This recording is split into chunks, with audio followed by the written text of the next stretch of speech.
Hello. We're here. We're live. Can everyone see us? I hope so. I hope everyone can see us. Oh no, I moved my little screen to the wrong side. Are so we the now right people though? You are. I don't. That's You know what? I don't know. Are you? Are you the right people? I'm still on the Yeah, advert. I'm still on the Same. Well, it's going to show up any second now because I know where the delay is, There and it there it is. is. Look, we're all in the There right it is. place. Hey, It's Good perfect. stuff. I like having us in the right place. This is the first time ever we've had 4 people. Never That's had right. 4 Special. people before. We actually make a square this time. Ooh, we got a subscriber. right. Look at that. Hello, Oilamar92. So, hi, I'm in a new Hi. place, and I'm red, because I forgot. I should have to bring my light, because the color of the light here is wrong. So, I'm going to be looking like I'm really tan. Or tan. And like, look at Mark. Mark is It's like an white intentional as a... artistic choice. Well, I'm red. Mark is like white as a ghost. Nonat looks like he's in the void with the dagger behind him. There you go. It's rare that I'm not the palest person in the room. It is it's true. really rare. It is rare. So, Steven, I actually have a question for you. Do you have oil on the mind when we do these videos? Because you called Olimar, and you called Ollie Wright, Oily Right last time. So, Yes. How'd you know? okay. I knew it. It was obviously a. It's oily, oily. You know what? Because the I and the L look so similar to me. But Oh, that makes sense. but we have I mean, new capital people. I and lowercase L are sometimes the same in some Yeah, fonts. So I'm just I read too quick. My brain can't my mouth can't talk as fast as my brain processes. We have someone new today. Who do we have? Who's this new person? Greetings, people on the internet. Do you My wanna- name's Anto. Okay. Icarus Games. Hello. Hey, and we have now we're gonna have someone from the 5e point of view. Oh my god, look at that! You have a plushie. You have the Kobold plushie behind you. I do have the Cobalt plushie. Wow, I got one too. And speaking of plushies, I don't know if everyone saw this. You guys didn't, but I did show that we'll have plushies for the Eldamon, and I have Lotus Snick. Look at this So thing. cute. Like, and it's life size, so you could put it on your shoulder. So when you look, if you summon him or them, you could like say, "I summon you, Blizzard," and then you can just put them on your shoulder when you're like playing. They're Adorable. not quite fully the full size. They're But they're a little close. smaller than they They're would normally be. They're like 1.5 times smaller, which is like considering that's pretty close to the size of the actual pet form for Wait, an Eldamon. so last week I showed off the snake and I showed off Blizzard, but this week I'm going to show off. Ta-da! I got the Squirrel Ash. Squirrel Ash. That's so cute. This one actually is not the new one's coming. I made 2. This is the like fat walking version of Squirrel Ash, but there's going to be one where he's actually sitting up like cute, like sort of Aw. like a squirrel pose, and that should be here any day now. And so next week, if you join the stream, I will continuously show all the different plushies that might be part of the Kickstarter. I actually have more plushies than I have we're only putting 5 on Red, but we might have stretch goals where we can give out Yes, more. we're trying to figure out a way to get stretch goals to work, and if we can, then we'll do it. But Yeah. it's tricky. It's tricky because these aren't cheap. Yeah, Even you from have my to do a point of certain view. number, so we would probably have to make a pledge add-on that is like you get all the extra stretch goal plushies that it has a decent heft to it. Yeah. So plushies, we got dice, we got cards, we got books, we got PDFs, we got Foundry modules, we got a lot. And there's still more. There's still more coming. There's a little bit more. There's a lot more coming. I just did the stretch goals, Mark. There's a lot more. The stretch the stretch goals goals aren't graphic is guaranteed. like 10,000 pixels high. That's not That's an because- exaggeration. It's That's 10,000 because you brought on a game designer pixels. and to help you write the stretch goals. And I wrote Too many. what is it, like 50 stretch Too many. goals? There's a lot of stretch goals. Well, that's the great thing about stretch goals. You can never have too many of them because the worst case scenario is you don't reach them, but that means you don't have to make them. Yeah. Put them in Yeah. the next product. Like, Exactly. Well, Yeah. last time I ran out, and then that's when I added the last few at the last second. This time we put so many. We run out, you guys will get. To put it this way, if we run out, you're gonna have an army of plushies and extra stuff in your Yeah. house. Where are you going to We'll get store all that? all of the They're 10 tiny. that Steven tried out could be potentially turned on to the Kickstarter if we make it. Yep. Nice. And these are actually made by the same company that did the Cobalt plushie behind you. Nice. Yeah. So they're that- very, very high Is quality. that Gallant? Yeah, No. Yes. Oh, it is Gallant. Okay. Yeah. Yes. I mean, Gallant are the people who ran the Kickstarter, but they are not the No. plushie company that No. then. Oh, okay. Gotcha. Yeah, the Gallant Cobalt did it, and that's actually a Tentacle Kitty who's Gallant also Goblin. Gallant Goblin. Goblin, It's very popular. They do the same ones. Yeah, Tentacle Kitty is the thing they're Really most known popular. for, the plushie makers. Okay. They do tons. I mean, they're what a surprise. They're in China, and but they're really good. They're easy to work with, and I got a whole bunch more coming. They So put these a are lot of prototypes. detail on it, which I like. Like I yeah, wasn't- I like you wasn't can expecting see. we'd be able I mean, to look at get this. as much detail on each That's really one nice, as we yeah. were able to, Yeah, it's amazing. given the price point. So that's Yeah, very and they're good. decent price point. I mean, trust me, these are 8 inches. I mean, I think Cobalt's that's 10 inches. Yeah. So it gets fairly expensive once you go above 8 inches, 8 to 9. So I kept it 8 because I'm trying to keep them reasonable too. So Mhm. plus, yeah, it's good. It's a good size, not too big, not It's too good small. shoulder sitting size. Yeah. Yeah, well, that's the thing. You can put it on your If shoulder. you wanna cosplay the iconic Eldamon trainer. Yeah. Well, you can if you're the Baseball cap. elemental avatar, you can just like Yeah. Oh yeah, stuff it Stuff it inside in, your and you're shirt like, and be like, it's I- within my soul. I'm part snake, because that's what you are. You put it in you. It comes Yeah, out of it's you within you metaphysically. metaphysically. That's cool. But so that was everyone's 4th. Those who live in America, 3 out of 4 of you. What do you do over there in the UK on the 4th of July? Nothing. Nothing. It's just a Monday. It's not those damn Yanks Day. No. No, It's just a Monday over here too. not really. Oh yeah. Do you do anything, Mark? I mean, there were some fireworks outside late last night, I guess. Yeah, it terrified my dog.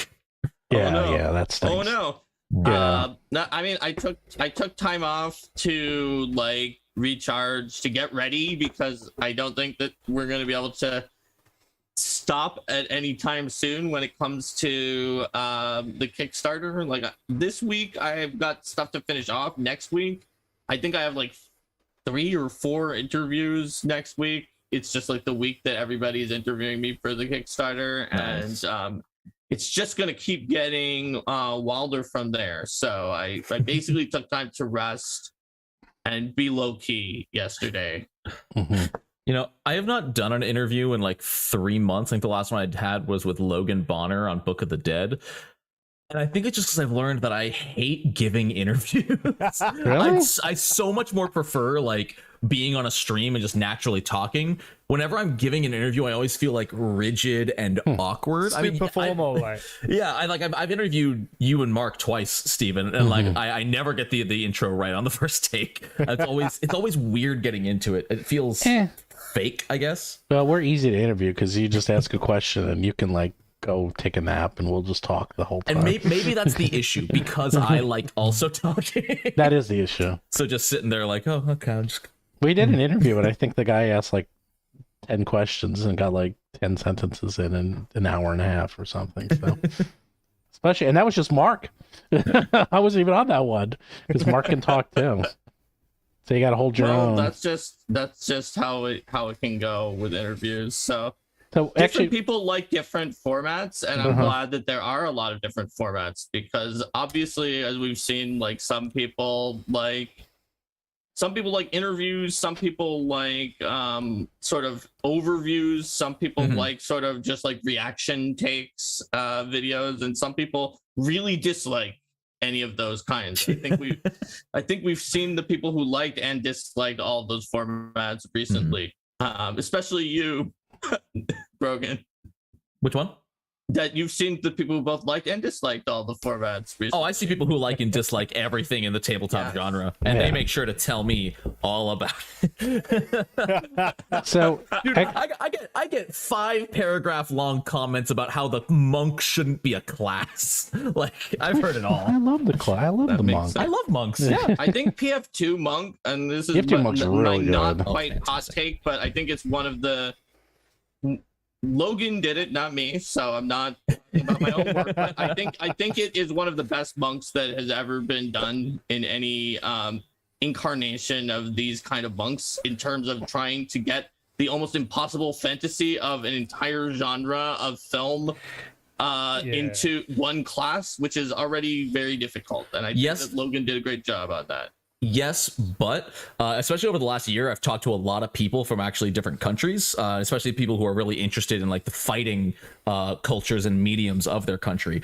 And I've learned that most people, like, the reason they hate the monk is because it really is almost only Eastern fighting styles. You don't have the barroom brawler or the Muay Thai kicker as much. It's very much like Kung Fu inspired, and PF2 is done better. You know, like D&D 5e's monk is pretty much just wise old sage monk, but like, you know, even PF2, it's still very, very, you know, animal styles is still very Eastern combat inspired. So I'm hoping we'll see something in the future, maybe in Sinclair's, of something that's less martial arts and more freeform. Well, that's flavor for the PC. They can make it however they want to. They don't have to. That makes go sense. by that. But I guess our topic wasn't about monks, even though it's my fault for digging into it. Should we talk about GMPCs? What do you think, guys? Sure. So actually, Nonat came up with this idea. Actually, it was a good take one. full credit. A few months ago, How to Be a Great GM made like a top 5 mistakes to avoid as a GM, and one of them was playing the GMPC. So I only have one story on this that I'll give. I'm sure all of you have some, but I have a very strict rule is that I won't do it. It's I wait, especially now, like between a stream and this, I'm like, no, impossible. I can't do it. I just don't have time. I can't. It's just impossible. I can't do it. And when we played Age of Worms way back when in 3.5, like 20-ish years ago, like we only had 3 players, and I am a strickler that we only play with 4. I mean, we can play with 5, but I don't play with less than 4 ever. It's too hard to rewrite everything, and I just don't have the time to do it. Ooh, geez, we'll get to your question in a second. And I just begged. Actually, it was Bob Marquis. I'm like, Bob, I need you, please. You got to play. Someone has to play another PC.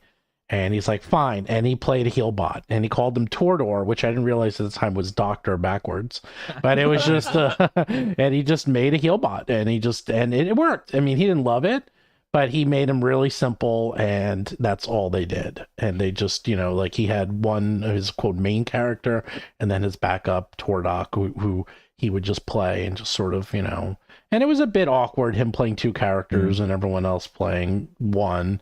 Although one was a monk and one was a paladin, and he was, I think, a sorcerer, so it was sorcerer paladin. But the point is like, that's how I handled it. Like, I'm like, I will not do it. And the bigger issue is what happens when someone doesn't show up, and then you only have 3 players.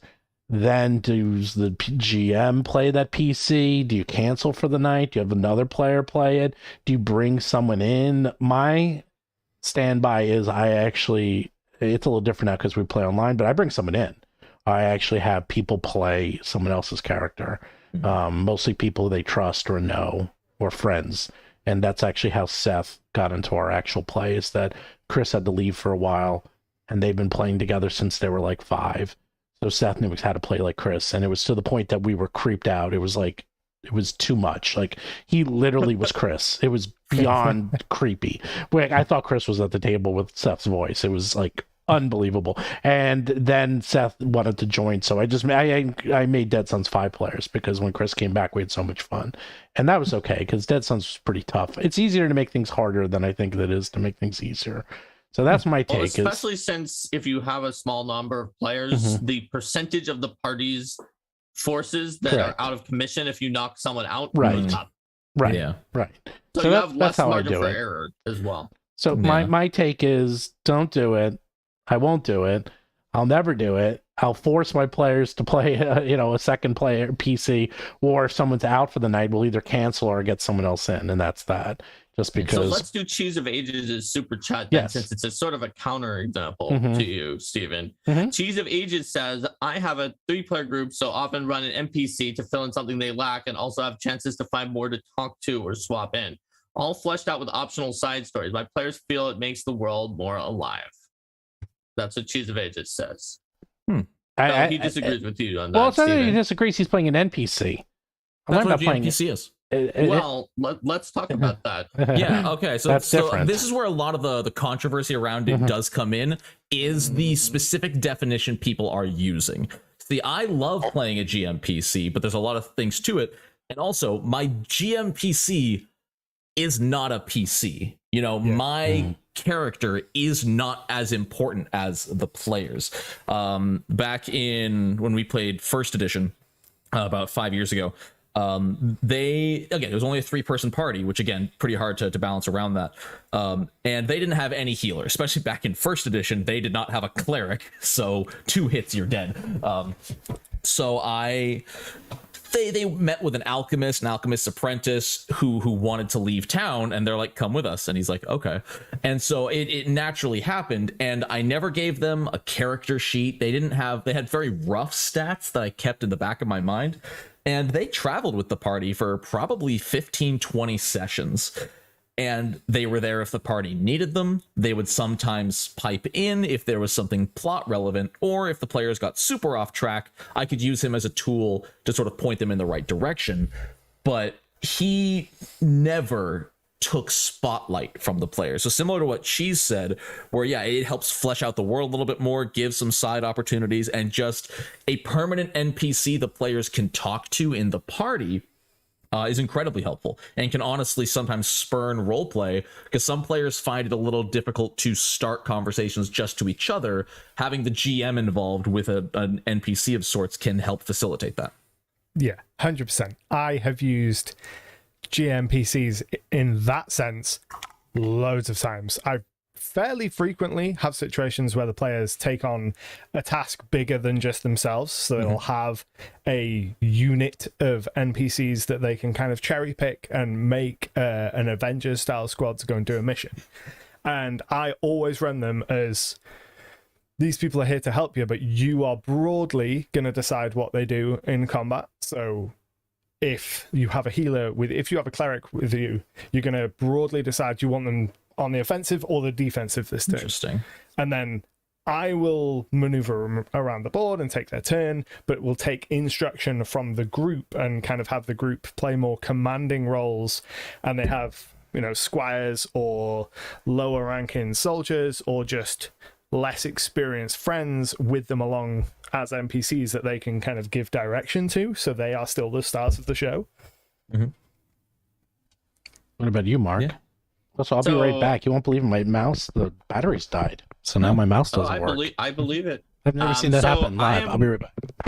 I'm with Anto and Nonat on this one, but also, as will probably surprise no one, I am especially with Nonat on the fact that I wanted to start by defining what a GMPC is, because I always start by trying to define things or take a step back, because there are a lot of heated debates. And so I'm not surprised that you found something, Nonat, that put it as like one of the top 5 sins of all RPGs, even though 3 out of 4 of our panelists here did it. And that's because there are many different definitions for GMPC. So let's start.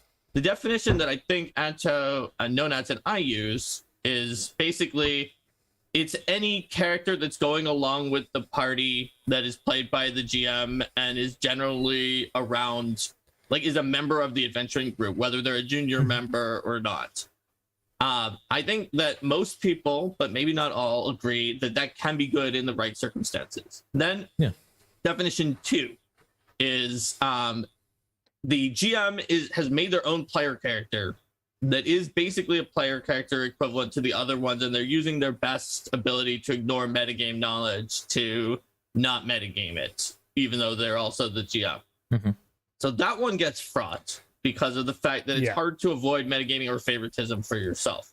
Then there's definition 3, which is always bad because it's circularly defined.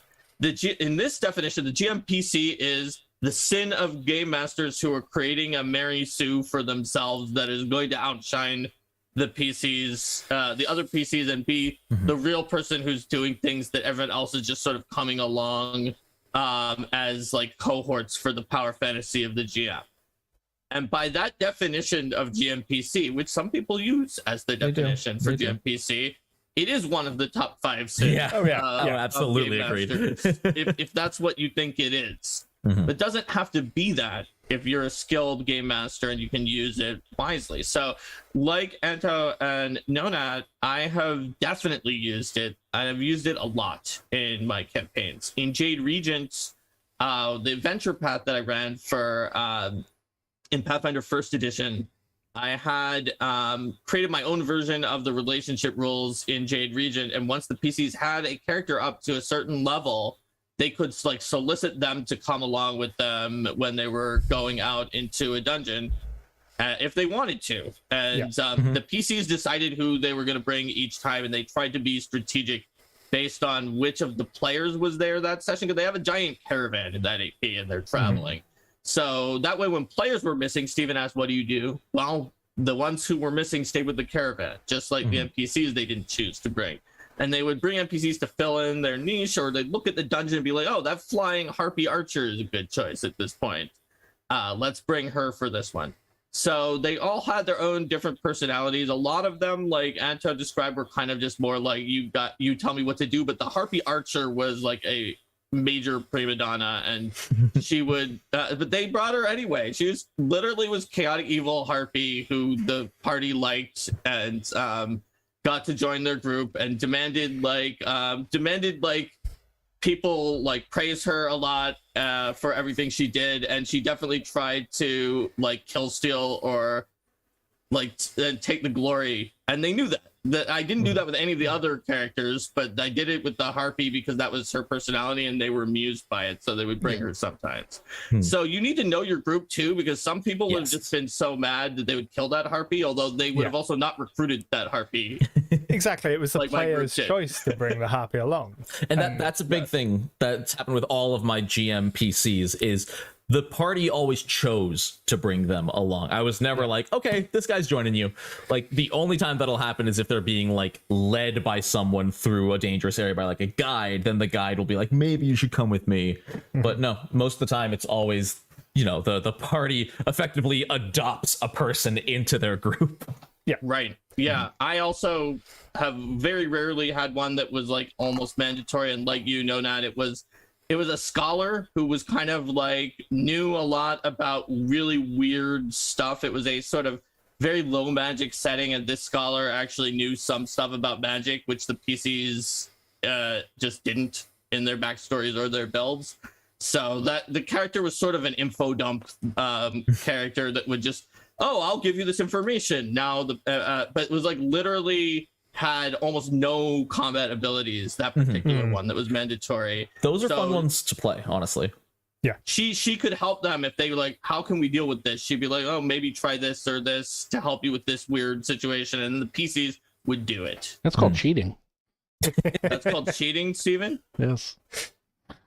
So I mean, you can't give the NPC the answer to every question. Right, of course not. No. So, Steven, though, you have like a different opinion than us, so we should give you like more time to I mean, I guess all of you are like, do it. I'm like, no, never do it. Defend your opinion, Steven. But again, it sounds like, Steven, you were working under the definition that you would be playing a character who is on equal ground with the players. Yes, especially during combat. And that's like, we have a lot of combat, and you know what? I have enough to run. I don't want to run a player character that has to coordinate. And my guys are also very, very tactical. So it's not like, I'm going to run over here. It's like, no. If you listen to our podcast, and this is the Agents of Edgewatch podcast, these guys spend a lot of time figuring out where they're positioned, flanking. Like, they do not fool around. So if I'm going to play a PC, I have to be part of that. And it's hard to mentally break out between I'm the good guy, now I'm the bad guy, now I'm the good guy. Yeah. You know, it's just too much for me. I mean, maybe let me rephrase it. If this was a light one shot or a campaign, or we're teaching someone, that's fine. I'm talking about an adventure path from levels 1 to 20. Age of Worms, one of the hardest, one of the toughest adventure paths ever written. That thing, no way. And that's pen and paper back in the 3.5 days. Like, you know how much I had to keep track of? I mean, it was just too much, man. It's just too much. So, the way I get around having too much to keep track of is, like I said before, I don't give them a character sheet. For Jared, the healer in my first edition campaign, I'm like, okay, he's got like a THACO of, or not THACO, his armor class is like 4. He gets like a +3 to hit. THACO? What the hell are you talking about? THACO? I know. Armor class 0, Steven. Are you like, wait, are you playing second edition? Like, what are you? First edition. It was first edition. Oh, first edition. Got it. Back when save versus death was a thing. I love save versus death. Oh yeah, same. But yeah, I'd be like, he has this many hit points, this much armor, this much to hit, and this much damage. That's like the only thing I would give him. Okay, Yeah. that's fair. And But then what something else happens came when? up. What happens when there's like party loot? Then who gets the party loot? You know, it's like it just gets weird. It just, yeah. And I'm talking about long-term games. It just gets too weird, and you know, It's not for everybody. it's just not. The party not has for to me. have an adventuring charter, like, and you generally want to have one anyway. Yeah.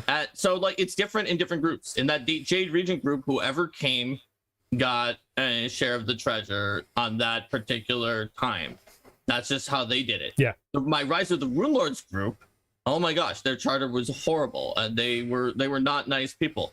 But one of the things damn. that they had in their charter was the dead characters did not get a share. And another thing that they had in the charter was that cohorts did not get a share, because that was back when leadership was around. Oh. And they were like, if you have a cohort, you need to pay for them, because like that was your choice to get them. We're not going to give you double the money for that. So at one point, the paladin got killed and turned into gold coins and like scattered throughout the room, which also had other gold coins. And then his cohort was like, can I like have the gold coins so I can try to resurrect him? And they were, or like, can I have a share? I need to, this is going to be a hard resurrection. And so they were like, by mass, he probably represents about 50% of these gold coins that are indistinguishable. So we don't have to give you any, but here's 2. On average, one of those is Oh my god. here's 2 gold. It was like thousands and thousands of gold. Actually, real quick, by the way, if anyone wants to ask a question, a few things, feel free. Super chats are answered right away, but feel free to comment or ask a question. We're usually pretty good at mentioning those. If you want to subscribe, those are also answered right away, and you get a cool little icon. And I see we have 14 likes, but a lot of people, if you get 50 likes, if we get 50 likes, we're going to make Nonat or Anto do something silly. Or both. Or both. Oh, We wow. always make the guests do something that's silly. right. You have the best one still to this date was Derek. When he did the Kermit the Frog. Oh my voice god, he did for a Kermit the Frog puppet and did the voice and the arms. Incredible. And I was like, I was crying. I was laughing so hard, and especially him because he's so serious. I was like, "What is going on here?" So, you better bring your A Maybe game. if we get 50 likes, we make Nonat and Anto do a Shakespearean insult duel. What? I don't know what that made is. it up. That's I was thinking we could do the, I love Shakespeare, and I don't even know what the hell you're talking about. One word you don't back know? and You'd forth like to to tell a be like, story. Thou lily-livered varlet. Wow, and that's you just, so like, much fun. That is not what we're doing. Stop Yeah, with that could get comment, that could get like away from That's not monetizable. that's not fun. That's Oh, not yeah, fun. that's a Get good those point. likes up and get people on to like. We need 50. Oh, We're almost. Ollie we're Wright halfway has a there good already. comment in chat, which is it's tough when the GMPC is actually an NPC that's important to the plot, Oh, right. and some adventure paths add them. Yes. Such as Curse of the Crimson Throne, you do a choice between bringing Shadow Lord Sial or Lowry Veus, two lawful evil Well, okay. torture god worshipping clerics. You don't get to pick 0 of the lawful evil Wait. torture god clerics. You get to pick one of the 2, and you have to bring them with you, or you can't get Okay. the things you These need. are 2 different topics. Because NPCs I do all the time. I'm easy. NPCs, in fact, Agents of Edgewatch, there's an angel NPC inside of Dougie right now, and they've been doing this dungeon for like 2 months. And this angel's awesome because I can do lots of funny things with this angel, and they're like ragging on him and making fun, and they hate evil. So this angel's like one of those angels like you're not sure if they're really good, and if they're good, they're kind of like crazy good. So they're just like, yeah, kill him. He's going crazy. That's fun. Like an NPC is a whole NPC traveling with the party. That's not the same. But you won't do a combat NPC? No, they'll do combat too. That's what we're talking about. I know, but what makes the difference for you, Steven? So you're clearly using a different definition. They slip into the adventure, they never get loot, and then they slip out. They're temporary. I'm talking about a GM PC is someone that you are going to be the PC forever. Or for very long periods of times. Right. And that's why we just went over like the 3 different definitions about it. Yeah. Right. What if they're not temporary though? So in the Adventure Path Jade region, I let them have up to like 54 of these NPCs. Oh my God. I'm wild. Anto, your eyes. Just at that point, train them all up, level them all up, and just take over the like kingdom. what if, I mean, I'm like arguing one's too many. Mark's like, I got 54.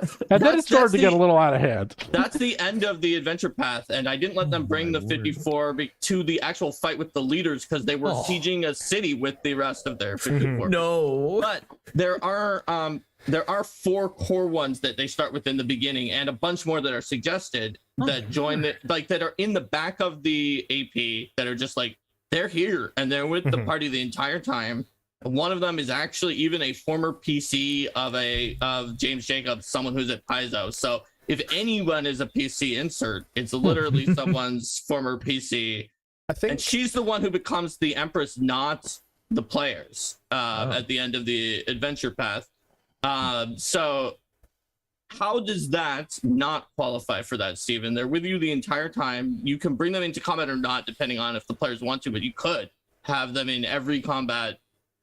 Because they're not, okay, my opinion is a PC is someone who is, a definition of a player character is someone who levels up with the rest of the party, is someone who gets a share of gold, and someone who will fight and do tactics with the PCs and, you know, basically continue to level and grow with the party, and they're like a main part of it. My NPCs, they don't level, they don't get gold. If they die, oh well, you know, like they might raise them, they might not, probably not. They are disposable. That is the definition. So that by that definition, you would not have been able to run, and you didn't run that particular AP, but you would not have been able to run like a Mako by the rules of the J Region AP because she does level with the PCs. No, what I would do, it doesn't specifically say that you have to give her a share of money, but clearly if you don't in PF1, the character will just die immediately. I actually have done what you're, no, what you're describing, I've actually done what you've described. I will get people who, and this is often the spouse of someone who wants to play but doesn't want to play. And that is a perfect example of someone who's like, oh, can I play a character but not really care? Like too much. So someone's husband is just coming to watch the game and they're just like, oh, can I just play a side character? Yeah, that is what I do. And I will usually get some, those are actually pretty easy to find. It's usually, hey, do you just want to hang out and play and like you don't have to worry about it too much? And they're like, oh yeah, it's like and that's usually pretty easy to do. And I've done that many times in the past, is that if we have an NPC like that, and that way they're like, I don't want to level it, I don't want to think about it, you guys take care of all of that. I'll run the character in the game, but that's it. And then the party takes care of that character. It's like a party character. Steven has got a solution to that. Well, I've done it. That's why. Yeah. I've done it. And it works well, actually. I actually like that solution. It's worked very well for me in the past because you can find people who want to play D&D or Pathfinder who don't want to deal with loot, who don't want to deal with leveling their character. They just don't. Just there to kick doors and hit monsters. Yes. And this is the perfect character for them. Yeah. And I actually like doing that too, because it brings like a new person in who's not necessarily part of the party, and they really act like an NPC because they come out of nowhere and have weird ideas. Yeah, bring in a wild card. Right. Wild cards Yeah. are always fun. Oh yeah. No, it's really good. I do that In too. our Pathfinder 1 campaign, one of the players went away for a little while. About 6 months later, just one evening, they're like, "Oh, I'm free this evening and I can play if you want." And I was like, "Well, the party have actually got kind of a DMPC. It's not the Red Robin, it's the Vigilante from Pathfinder. Oh, the 1. Red Raven. Red The Red Raven. Raven. Yeah. They were with the Red Raven. I was like, cool. I'll knock together a stat block for you, and you can just run the Red Raven. They don't know who he is, so you can just be the Red Raven for the night and get to be Fantasy Batman. And they loved it. Now I Yeah. want to do a Red Robin vigilante who's like a cook by day, but by night Red he Robin. poisons. He Yum. poisons the evil people in the city with his bad food. Okay, we got 26 likes. Come on, we got 47 people watching. Everybody like the video. Everybody like video. I already did. I Yeah, did I did. too. Well, we don't count. That's even worse. Then that means even more people can be liking it. I mean, we're some of the viewers. I have the stream open, so Oh, we're yeah, well, that's then that's I need. Technically, Then we need We are 10 more four guests. of the viewers right now. Well, next time I'm gonna have 50 guests like your. I'm gonna have 54 guests like your NPCs, there we Mark. go. I can tell you which of the social links from my J Region campaign. Can you each guest imagine should if we be. did a? I actually kind of want to do that now. I want to get 54 people on a stream. absolute God. chaos. No, just so I'm actually the complete polar opposite of you, Steven. As? I will never GM more than 4 players. Oh, really? I will run 4, I will run 3, I'll run 2. It's so much fun. But Yeah. more than that, and there's just too much going on. I actually had Yeah, to it's I true. wasn't even GMing this one. I had to drop out of a campaign. Because it was a group of 6, which was already a little chunky for me. But there were 2 campaigns going on simultaneously with the same GM in the same universe. And the 2 parties met up in universe. So they started doing 12 player sessions. Yep. And I said, nope, no, my social anxiety, this isn't going to be fun. I'm going to leave. My girlfriend stayed in. 1 combat took 3 sessions, 9 hours, just for 1 I combat. believe it. That was I slow. totally believe it. That's called my Tuesday. Oh, I'm currently done a we have 4 crossover players like that and I'm before, up to my but 3rd session did of a not take combat that in long. Agents So of 4 Edgewatch. players I don't mind because your turn is still coming up every Yeah, that's 15 true. minutes or so. Yeah, yeah. 12 people, even Oh out no, of yeah, generous, no, that's like, yeah. no. As a player, I 100% agree because I played a game with 6 at Gen Con because they're all 6 at Gen Con, and I was bored at it. That's why I don't play character because I was bored out of my mind. It gets rough. I remember one of my first times playing 5e. I think the GM was using like really strict surprise round rules. And so we got ambushed. I rolled a 1 on initiative. And so because we were ambushed, the enemies got a whole round before us. And so I was bottom of initiative with like 12 actors in the combat. So not only did I have to wait for the Yeah, entire that's too round to go much. by once, it had to go by all again before I could do anything. That's yeah. One of the earliest games I ever played in was a 13-person game. Oh, Wow. How? Why? It was hideously fun because, you know, as you would expect in that larger group, like half of the people aren't really paying attention. One Sure. guy's asleep in the corner of the room. His character's gone to sleep, probably never to be seen again in this dungeon. And like half of us had a really good time and went on to play again. But just trying to get 13 people into a living room is hard enough. Never mind taking a turn in combat. Yeah, the systems that work best for those group sizes are non-turn-based games. Dread, Fate Core, games where you just get to say whatever you're doing at any time work really well for big groups. I will say, for those who played first edition D&D, and no one actually knows this, but first edition D&D party sizes were called parties because they had like 20 people. I mean, You were expected to have NPCs behind you. yes, you were expected to have You torchbearers had and the porter to NPCs. carry your stuff, Right, or and to you played get them. killed by ambushes. Oh yeah, you played them, and if you Control them in look, combat. and here's a perfect example. If you look at Tomb of Horrors, they actually have a sample parties, multiple in the back in the appendix, and they're like 16 PCs, not torchbearers, like actual Yeah, like PCs. 5 fighters, 3 rows, Yeah. 2 healers. One of them, yeah. I think, it's 20 characters, and you're supposed to play 20 characters because that's how hard it is. That's how it was designed, and their levels are all over the place, like from like 7th to like 3rd level. Can you imagine? And everyone's supposed to, so you're supposed to split them up. Like, okay, you're gonna play 5. You're gonna play 5. It's like, can you imagine? That's also was the weirdest rule that I've never followed in D&D is, you're entering the campaign, you're level 1. You died, we stopped you're starting doing over. that. We stopped that a long time ago. No way. It's just cruel. We did that for a long time. We did that up to 3.5, and then once 4th and I see Mark 3.5, we still did it because there was that catch-up mechanic and everything. But I stopped a long time ago. I don't think anyone does that anymore. No, you know what? PF2 outright, it would not work. That's I think that is going to be a good video. What I should figure out, we should get some like people who've only played 5e and throw them into a 1e game. And that would be fun. See what happens, and see how quickly they start crying after the first just an hour trying to figure out how Thaco works. Well, for 1e's like, wasn't 1e Thaco? No, that's 2e. No, it's before Thaco. So you had to look it up on the table.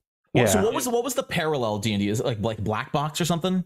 Redbox. Redbox. Okay, that's what I played. Yeah. So Redbox. Thaco is second in edition. 1e, you had to literally look up on the table because they had Wargamer style. Yeah, it was Wargamer. I mean, I used to do a talk at conventions as the history of D&D, and it's a war game. I mean, basically, it's all war games. Isn't it? Yeah, it's chainmail. Well, what they did is they took the power of a party. I mean, I'm not going to do the whole talk, but they took the power of a party and put it into one character, and that's actually where Lightning Bolt and Fireball. Lightning Bolt is a ballista, and Fireball is a trebuchet. Oh, that was their damage? Yes, that's where they came from. I know. It's not cool. So now you know. Cool. I like that. Because the lightning bolt and trebuchet was like, the ballista is like the bolt flying forward and then trebuchet exploding. And so a lot of the spells were actually they literally took Wargamer rules and rewrote them into spells. Yeah, I mean, that's true of just game design is you don't need to reinvent the wheel. If something fits, steal it. Yeah. And that's why if you look, especially in first edition, there's so much, they literally just took Wargamer rules and redid them as spells because they're like, well, how can one person, because they took the power of an army of 20 people into one as a hero character, and then they're like, well, how can they like do this? So they added magic, and that's how magic came about. They already had magic in some of them, and then from there, people liked playing the character so much that it became a role-playing game, and nowhere in the rules are the role-playing. It doesn't explain that in any way, shape, or form. It's all battles. And that just happened naturally because people wanted to play characters and tell stories with them. And then it turned into what it is. That's almost come full circle, where now it's almost assumed that even a random NPC commoner should be as strong as a level 1 hero. But like you said, a level 1 hero is like 20 militia soldiers packed into one. Right. So it's given this weird like contextualizing that power level difference is something I always have to do with players. And when they're like, oh, I'll go and attack this random person, like, you deal more damage with a punch than they have in their entire body. You will kill them with a punch.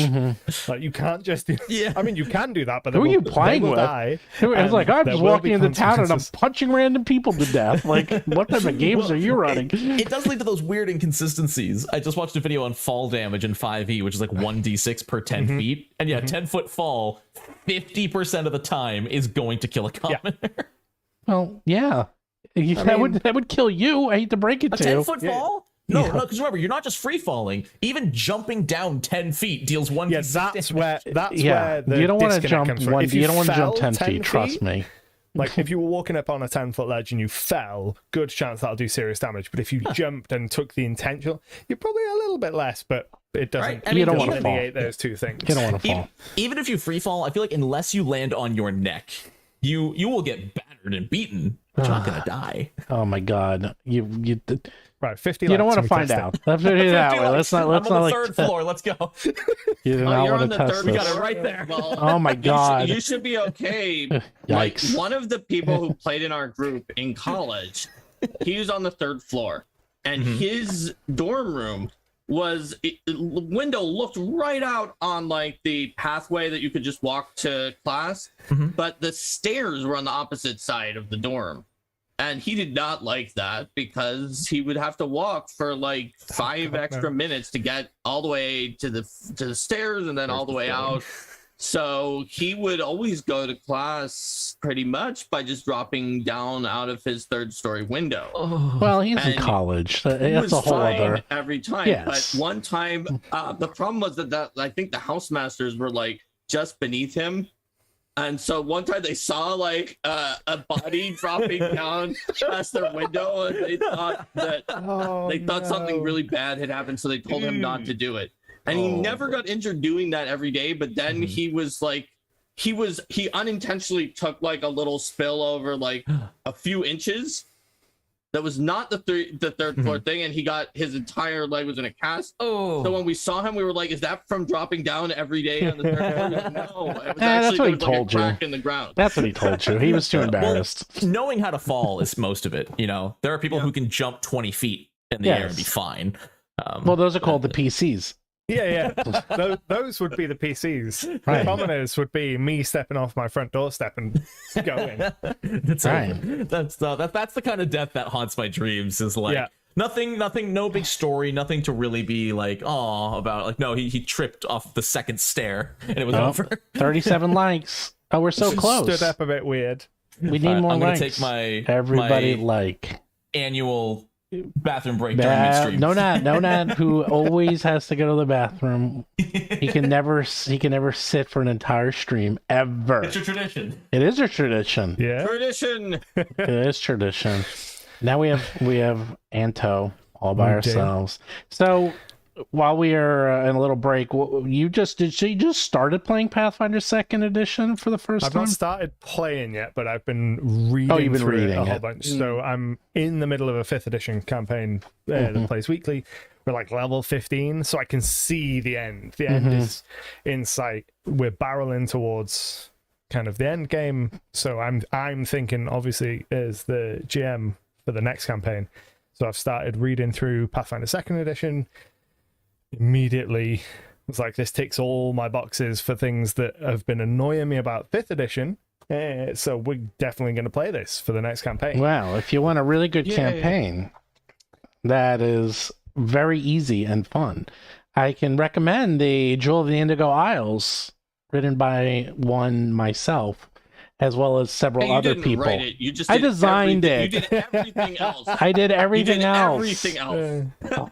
Fine. I did everything except write the actual words, but did and wrote and designed and laid out and did the art and the maps and everything else.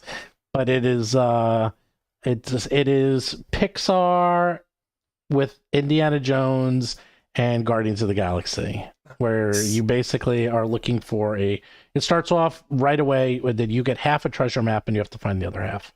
Nice. And you're playing party parrots. They're party. And you don't have to play party parrots, pirates. I meant to say that.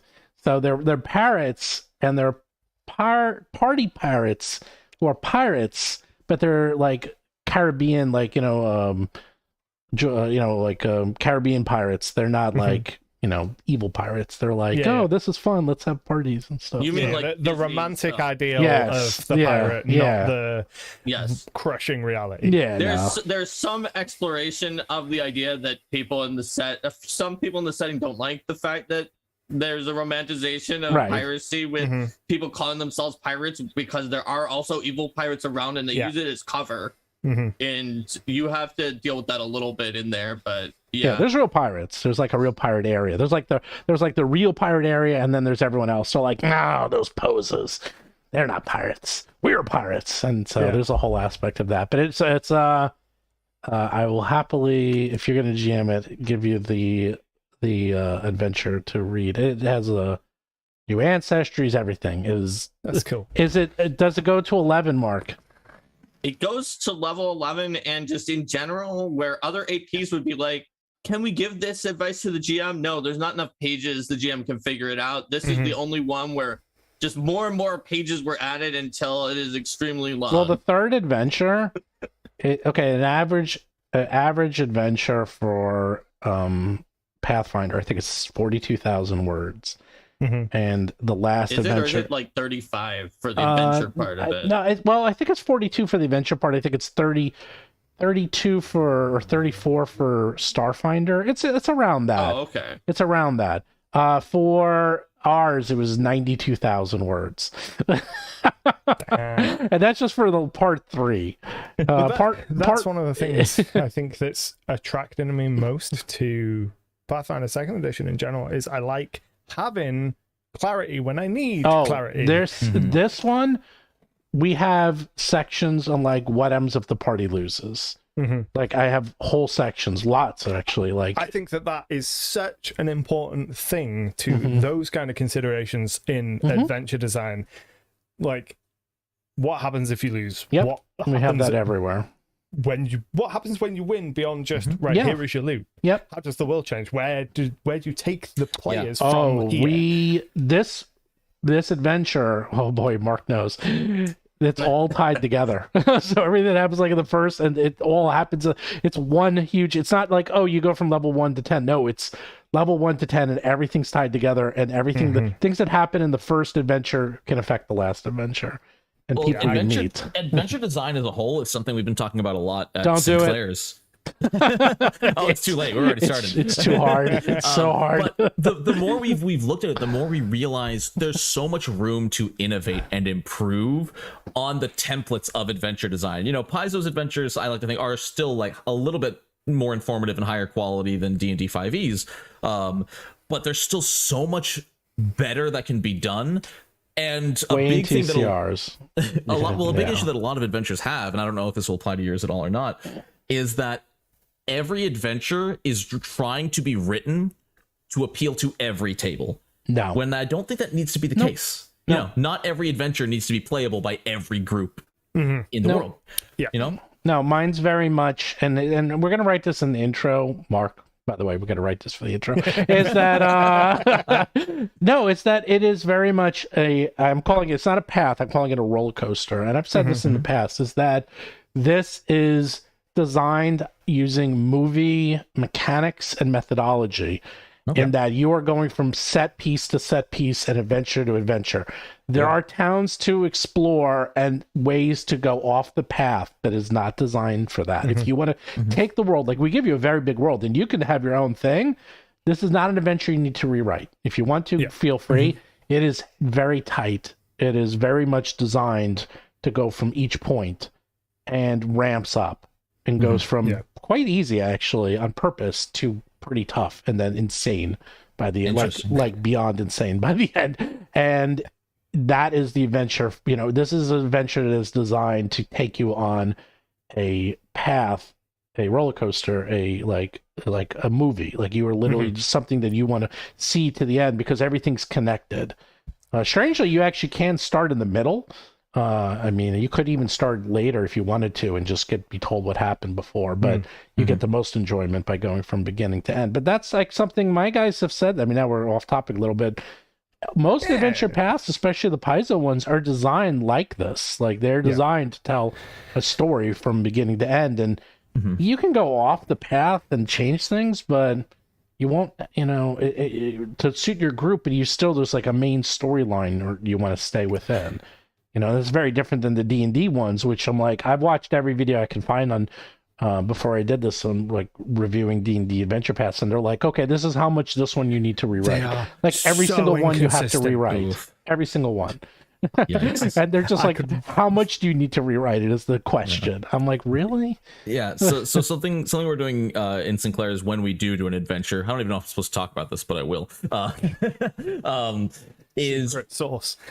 So to go along with the thing that, you know, hopefully you don't need to rewrite adventures, and you want to play adventures that will mesh well with your table. You know, a big complaint I'll see with Pathfinder 2 adventures is, oh, let's play Extinction Curse. I want to role play and be a circus performer. Cool. Session 1, 6 combats in a row. Yeah. Not even a joke.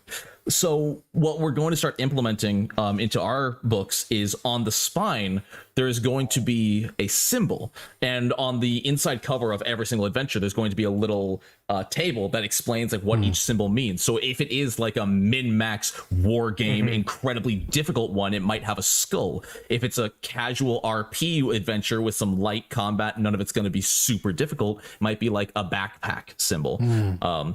Which, on the inside, you can always see what each symbol means. So we are going to be designing adventures for types of groups. Yeah, interesting. I think having a thesis statement at the start of your adventure to say, here is broadly what this adventure is, here is who it's for, and here is the kind of design space it's coming from. Because I fully believe that these things should be a tool for the game master, and the purpose of them is for the game master to run. If it's not useful for me to run, what's it doing in the book? Yeah. So tell me straight away exactly what I need to know when I pick this thing up. Is this going to mesh with my group? What is the intention behind this adventure? And what kind of experience can I expect from this? Yeah, I don't need necessarily a fluffy in-world description. I need to know what's useful at my table. Yeah, and ideally, like you learn that first thing. You don't have to read half the book before you get there. You should be able to pick it up in a game store, open the first page, and be like, okay, this isn't for me. Yeah. No, this is.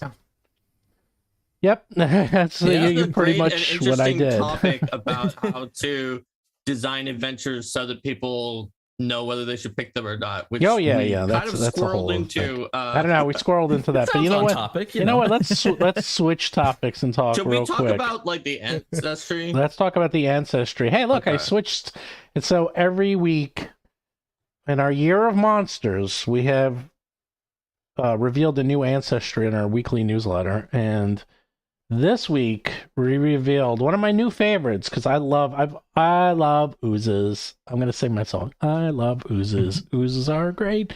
I wish I were an ooze. And so instead you could be a slime. Because I don't know why we did slime instead of ooze, but I guess slime is just more fun. Well, ooze is the name of the overall type. Oh, that's why. Okay. And slime is a very popular type of like ooze in fantasy that does not already have like, well, this is why you're writing the ancestry and not me, Mark. So that's why we did slimes. Oh, we got 41 likes. Come on, we're almost there. 50 likes. And I know D&D, they just announced, I saw that too, they announced the slime ooze as well. I was like, no, but ours would be cooler. I mean, look at that cover. Look at that. It's neat. It's like I wanted to show them wearing gear because they're an ancestry. And although they're an ooze, if they get a cool sword or they get magic items, they can use them. So, and if they want to look, why don't you tell about why they look kind of humanoid, Mark? Sure. So there's a little bit of fiction in the newsletter. You can go to eldemon.com to sign up for the newsletter if you like. That will get you this stuff first. There's some fiction from Itheria Nix, who is the speaker for monsters, who's been writing about all of these. But essentially, what you've got are slimes, which are a kind of new type of ooze that we're defining here that unlike other oozes, which are sort of just undifferentiated sludge, a slime has a nucleus which can do something a little bit different, and from slime to slime it varies. So you might have like completely mindless slime that has a nucleus that does like fire explosions, but some slimes, their nucleus actually turns into sort of like a center for like thought and processing, and they become non-mindless. And those slimes can often have develop a capacity to grow, and to grow their knowledge, to grow their learning, and to grow like a player character. And in that case, they can become a PC slime. And they have often found that there is a sort of reputation among slimes for being mindless, and that people might just like attack and kill them if they look like a regular slime. So some number of those slimes have also developed the tools and techniques to take a sort of human-ish body. It's still like obviously a slime and not a person, but or depending on your definition of person, as Itheria would say. Here we can see like this very, very androgynous looking slime form that also has found some gear and can equip it. The gear actually looks like it might be made for a more specific humanoid, and then this slime just sort of picked it up. And you see the other little slimes with their nuclei are sort of just down on the bottom, being colorful and small, whereas this is sort of the sapient slime who is using a sword and other items because they can take a vaguely humanoid shape. And you can see the nucleus is sort of glowing in the middle of this slime character. Cool. And this will be part of the Kickstarter. And why don't you just explain it real quick, because I'm going to do something really neat. Sure. If you give me a second while I'm doing this. Basically, Year of Monsters is our idea to try to make 2023 have at least some fun things that are happening for us every month. And so if you get Year of Monsters on the Kickstarter, which will have a bunch of other things too, on July 26th, that's coming out at kickstarter.rollforcombat.com. And you will every month get a PDF of one of these ancestries, such as slimes or minotaurs from last week, or oni, or nymphs, or any of the demons, any of the other ones. And at the end of the year, we're going to make not a consolidation book that also adds all sorts of extra stuff from the stretch goals and much more than was in the original PDF. So And which so ones are that way, we've announced 9? we've announced now 9 out of 12. The full list that we've announced is Dungeons Expanded, Intelligent Weapons, Demons, Gremlins, Oni, Nymphs, Doppelgangers, Minotaurs, and Slimes, in that order. Wow. In fact, wait, the I got a first 4 were picture. announced at the same time, but it was in that order. Wait, so I we got 3 more up our sleeve Wait, I got that a we picture. will Here we be go. sharing with you in the next 3 weeks. And I guess 3 weeks from now today is the Kickstarter. So That's 3 weeks the from last today. one you'll only see at the Kickstarter, maybe, unless we do the newsletter a day before, and then you'll get it before the Kickstarter. Yep. So look, I got a new graphic. Look at that. Ta-da! What's the new Ooh. graphic? Very cool. Ooh, I got all the covers. makes that big and have a look. I made it a little Uh-huh. bigger. I just did that quick. I'll do it next time, because now we're starting to get enough that I could actually, the Oni cover is actually being updated with the Oh, background. also, there was a super chat while you're gone, Steven, from Yes. Olimar92 for $2. It says, Zach. Zach is a character from League of Legends made of slime. Okay. Got it. I have not played League of Legends in a long time, and I played Yeah. Zach I was used not to around play. when I played it. Yeah. It's a different game now. It is Yeah, a I different know, game I now. know. Oh, boy, So every PDFs character's during the year ability- and a collection hardcover. Yes, there'll be a collection PDF or hardcover, and the hardcover will actually have different things in it.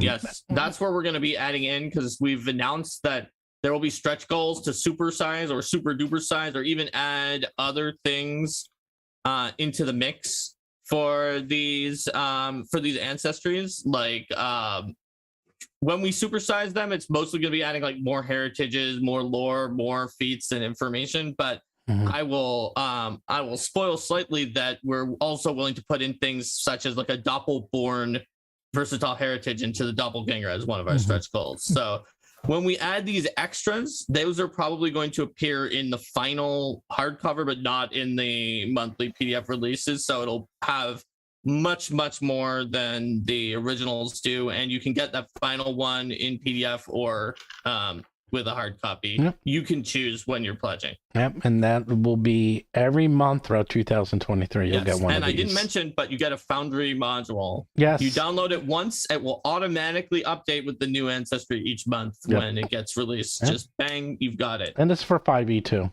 We call it ancestry because it's easier than saying Yeah, it'll be a race race. for 5e. Yeah. Yeah, Maybe I both. call, I call all my race stuff in 5e Ancestry. Yeah, it's just sort of like, it's funny. At first it was like weird, but now it's easier to say. It kind of rolls off the tongue.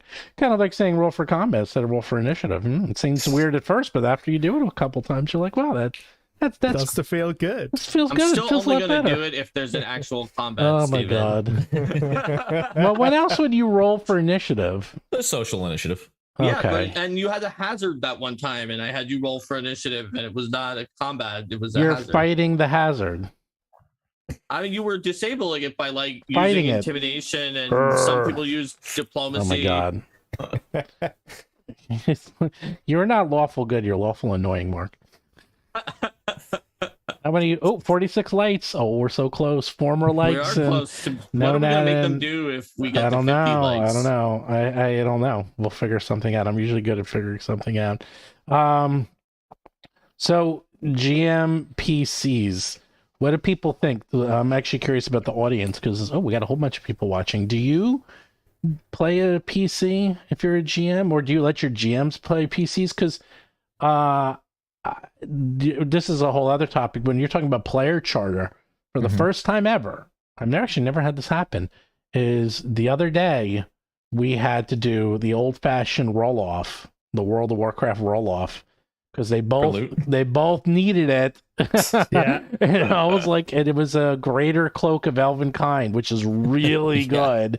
And the monk and the thief both wanted it. Oof. And they both had a strong case for it, so they did the old fashioned just roll it 1d100 to see who gets it. And Steven, it doesn't say Eldamon up on our thing. Someone said in chat. Oh, There's what do you like a messed up logo. what do you mean? It says Battle Zoo Eldamon right there. I'm looking at it. Yeah, the display view on the one with display all the view. covers, I imagine. Yeah, the cover just above your head in the display view with the covers. Oh, well, I mean, we're not on Oh, I'm not on that one. You know what? Yeah. Congratulations, you found an Easter egg. There you go. They found an Easter egg. It was a glitch. It was a glitch, just a glitch in the system. You know what happened is because I had to quickly make this new background, and what does it say? And I'm that's curious. probably why. Yeah. Oh, you interrupted my story. But so yeah. Anyhow, my point is that it said Elamon. Oh, that's the mistake. That's the old one. When we were calling it Elamon instead of Eldamon, but we have fixed it since. So let me get rid of that. So I don't make that mistake. Anyhow, the point is that would you ever do that if you were a GMPC? Like, what happens if the players are like, I want that. No, I want that. It's like, well, you're the GM. Hopefully the GMPC is meshing with the party and would, like, all my GMPCs, again, the party invited them along. My GMPCs have never been adventurers, you know, so my GMPCs have never really wanted the loot specifically. And I feel like if you've made a GMPC that is actively taking loot from your players, then you've done something very wrong. Unless you're very specific about what you want them to take, and what you want them to take is part of the agreement for them to come along. Oh yeah. If they're coming along because they want to get their family heirloom from the bottom of the crypt, sure. Well, what about followers? I mean, I don't know if anyone I've never used followers. I really want to use followers. Oh, I've used followers all the time. In fact, I've used them as well. Like, Yeah. I guess I mentioned that one party had cohorts and they did not allow them to get a share in their party chart. So do you give the followers any kind of personality, or are they just mechanics? Oh, I always give them a personality, and in general, they recruit them from NPCs that they find that they like. Where the PC just like, I really like this NPC, I want to bring them along. Like one case, it was like the general store's daughter, the general store owner's daughter in in Rise of the Rune Lords. Like, the sorcerer really liked her and decided to induct her into becoming an infernal sorcerer like he was by using his blood magic. And so he did, and she became his cohort. I had so in 3.5, the way it worked is that you would, if they did a cohort / followers, that you would actually, I didn't allow my PCs to make them because then they were broken. Instead, I would give them options, like people to choose from, and then they have to choose. And there were usually NPCs they encountered during the game. And also remember, they were 2 levels lower in 3.5, They were. which was a big problem, actually. And one of the guys they got was Nonat1s, who was a thief, because they needed a thief because they didn't have a thief. This was Did he never hit? And it was supposed to be never hit. And he was a dwarf thief because he was so nimble and quick that no one ever hit him. Oh, The other way around, he never hit anyone. He never hit. He never hit anyone ever. Rogues And had really bad accuracy back then. Was always dying. It was the best part of that adventure. He was always dead, always dying. Oh my god, they were constantly saving him. There's a trap in Age of Worms where I forgot how it worked, but basically you get there's like a scene of pottery, and there's like a scene, and it looks like there's people in it, and then like if you look at it, you get turned into the pottery, you go into the scene, and then you get stuck in the pottery forever, and it's death. And he was dying and getting sucked into the pottery, and it became a really long discussion whether they should save him or not, because they're like, oh my god, it's like the 10th time we need to save this guy. It's like, maybe we should just let him go into the pottery. They're like, no. And it was I they're feel great. like sometimes having kind of GMPCs along for the ride can really backfire. I fairly recently had the players off on a quest. They had an NPC with them that was part of their party for a couple sessions while they went and did this. They went, did the thing they needed to do, got a whole big chest of silver, got on a little boat to go back to where they needed to go, and they're like, we're going to have to split this silver with this NPC. We could just kill him. And I was like, what? This isn't where I was expecting this to go. So they murder this NPC and take the silver, and then the next week, all having collectively thought about it, came to the session and were like, we feel really bad about this. Can we like undo this? Because actually we're really not cool with having killed this guy. And with some time to think on it, maybe yeah, we'd rather not have done this. So I was like, yeah, sure, we'll kind of half retcon it, and you can reincarnate him. And they reincarnated him, and now he works in their tavern. Nice. Wow. See, I love having GMPCs along, especially typically they'll come along for a little bit. If the party really like loves them, meshes with them, and wants them around, that's when they'll stick around. And that's when I know I can use them for story fodder later and like really impactful emotional events. My favorite thing I've ever pulled is on like session 3. They crashed a rich guy's mansion and freed all of his indentured servants. This took place in Kadira in PF2. This is actually our first campaign. And there was a little goblin servant named Rita. This was one of those random NPCs where they're like, oh, what's her name? Rita. And Rita stayed the entire campaign. But at the final dungeon, it was the lair of a big evil demon who was attempting to get the people of Galarian to revive Rubagug. In this demon's lair, there was a trash room, which was just full of gear and items from old adventurers that had died in there. And living in that room was a kobold, just a little like level 1 kobold, who claimed that it was like his mountain, his treasure. They could not be in there, and the players wouldn't leave. So he picked up a wand out of the trash and cast it at Rita, and what they saw was Rita fall over dead. They checked for a pulse, no pulse, she's dead. And the fighter sprinted up and decapitated the kobold in 1 critical hit. What the kobold had actually done was use a wand of my creation, which combined... Mark, what's the name of the spell where you turn invisible, but your body falls dead? Drop dead? Oh, it's just called drop dead, yeah. So it's called drop dead. All right, there you go. So it was a combination of drop dead and silence. So it silenced Rita, even though she was invisible, but her body dropped dead in front of them. And so they killed this kobold, and then 1 minute later she just popped back into existence. It was like, what happened? So by the way, very confused. Jeremy says, I wish Age of Worms would get a reboot.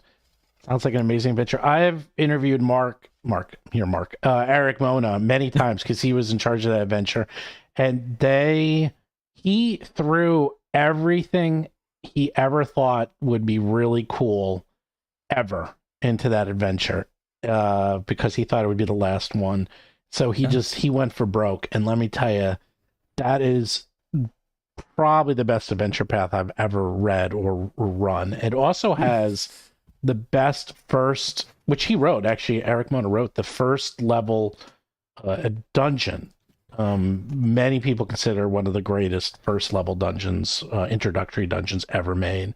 It's superb. It's level 1 through 4. It's absolutely amazing. That adventure path is so good. You think of anything cool. And there's some light spoilers.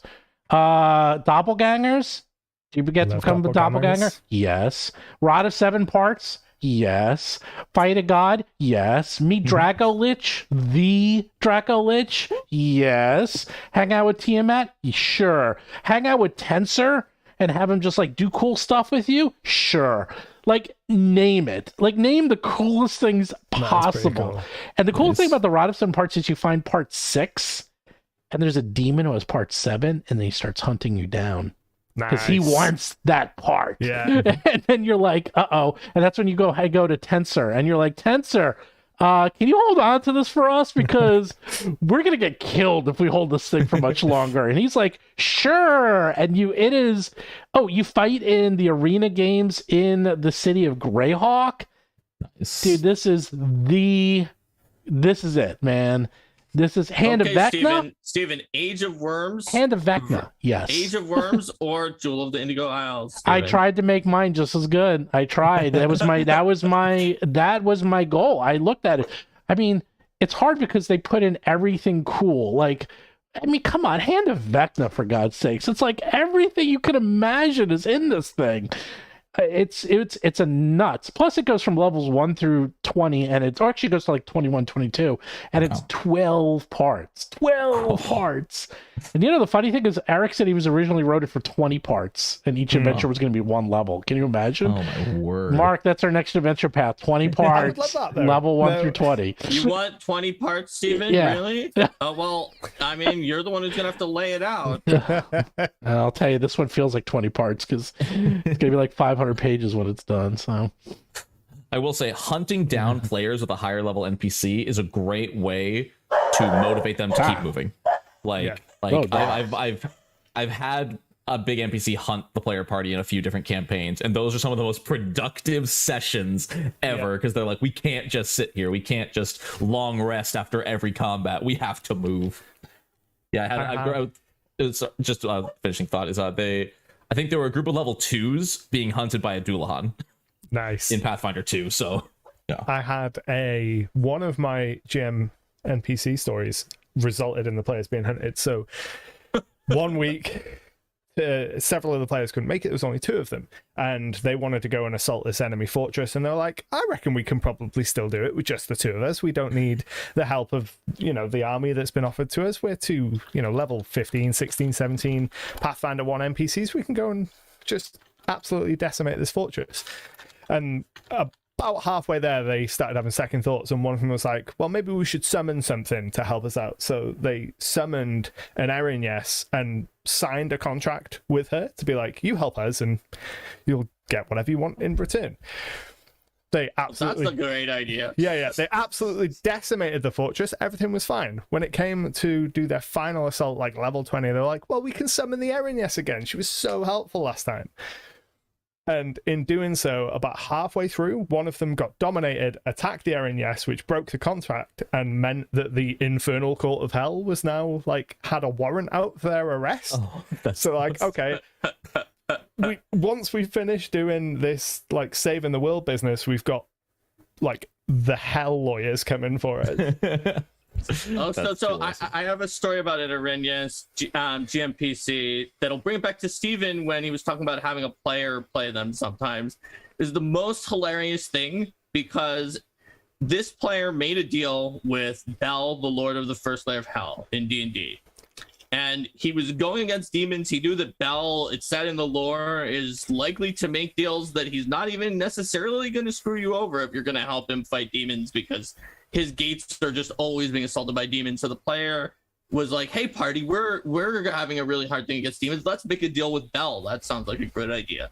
So this was the party's wizard. He was known for being kind of incompetent, bumbling, and screwing things up a lot, including when he caused many of the elven souls from his own kingdom to go to the abyss by accident, which is why he was going against demons. So in any case, Bel was like, this sounds good, but you're kind of known as a screw up across the plains. So I'm going to send this Erinyes to sort of watch and make sure that you actually do what you said you're going to do.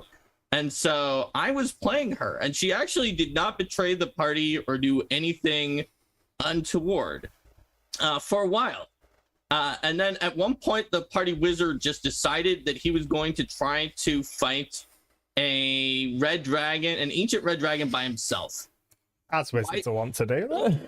Why did he do this? Well, the party cleric decided to fight a young red dragon, and they were much higher level than a young red dragon at one point, and the wizard was like, oh, well, that's so cool. I'll fight a red dragon too. And then I told him about a bunch of them, some of which were weak, and I told him the ancient red dragon had a double-sized horde because it was so conniving that it had defeated a silver dragon in the area, and so it had a horde of twice the usual size. He was like, obviously, I'm a wizard. I can defeat this red dragon. So he wound up getting killed by the red dragon multiple times, like a Roadrunner and Wile E. Coyote situation, where he would just come in with his overpowered attempt to defeat the red dragon, and he would just keep being killed, sometimes in a humiliating fashion where like he didn't bring anyone else in the party and he was terrible at all the like every skill. So he didn't search, he wasn't able to search, and he did not find a trap that was like a basic 30-foot pit trap with an anti-magic field. And so he fell into it, and he was like, wait, if there's an anti-magic field, I can't climb up out of this 30-foot pit trap even on a natural 20. And the dragon came up to the lip of the pit trap and just like taunted him. It's like, oh, I guess you can't. You'll just starve. So after he died enough times, eventually the dragon realized he was just going to keep coming back because he essentially had unlimited funds to resurrect himself. How do you resurrect yourself? Clothes? Oh, because the rest of the party did it. So the dragon, a piece of them to resurrect them. So the true resurrection. You don't need a piece of someone for true resurrection? You don't. No. So the dragon trapped the soul of the wizard at that point. So he's like, oh no, my soul is trapped. What can I do? And I was like, I guess you can play your Arrhenius who's been watching over you, because she's going to want to get you out so that you can do your end of the bargain. So he was playing her at this point. I cannot stress this enough. Okay. So he said, okay, how am I going to do this? This dragon has the soul. We obviously can't beat the dragon. He's too smart. So he had the Arrhenius, who had never appeared before the dragon, come and be like, I want the soul of this guy. I'm a devil. We like souls. Can I have the soul? I'll give you this thing that you would rather have than this guy's soul for it. And the dragon's like, that sounds okay, but I want to make sure this is on the up and up. So the Arrhenius went to her boss because the player said, I'll go to Bell and create a fake He first said, I'll make a fake contract from Bell that says it's going to be sold to Bell and not to me, so that it looks like it's to a devil lord. I was like, okay, but you realize this is an ancient dragon, so its spot check is probably like plus 40. So it's going to be able to detect a forgery. He's like, you're right. It would. So I'll have actual Bell sign it because I am his subordinate. So if he signs it, then when the dragon looks at it, it'll look like a real signature. I was like, you're right. If you do draft an infernal contract and then you have Bell sign it, I don't think the dragon will be able to tell that it wasn't a real contract. I think that's going to be fine. And so he's like, all right, that's what we're doing. So it worked, except for that. I was like, by the way, and everyone started laughing at him at this point. All the other players were there. We were like, by the way, you realize that your so-called forgery is a real contract because you drafted it and you had him sign it, right? And he's like, oh, crap.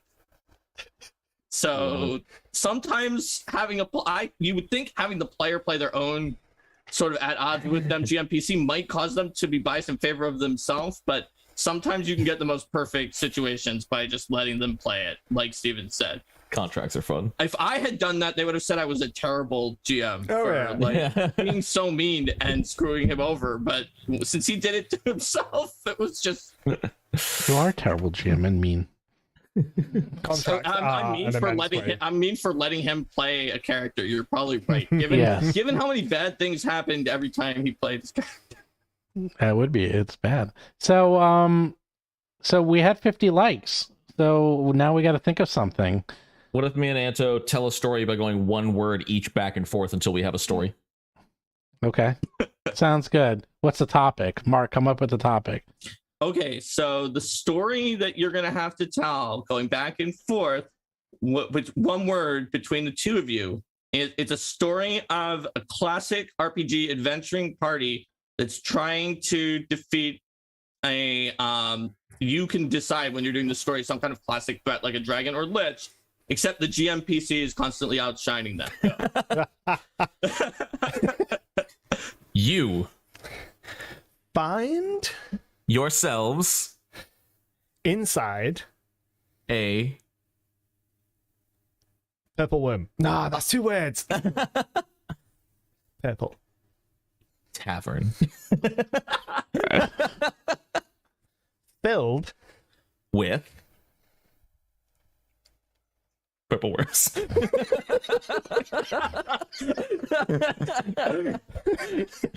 Flump. The dog sniffs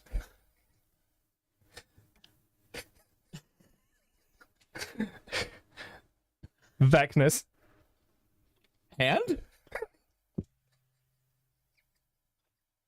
and transforms into a. Bandersnatch. I don't even know what that is. Yes.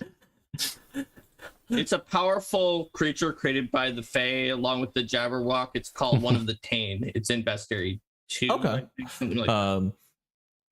He Jumps across 7 layers of hell into disses hot tub. through A twist and some pudding dis sings to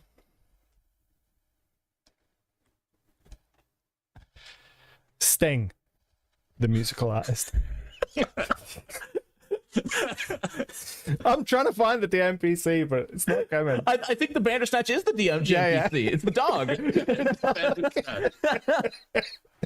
dog. After Relieving dis Jeremy, the Goblin, oh, this isn't the Bandersnatch anymore. Sneaks in front of the can't get there.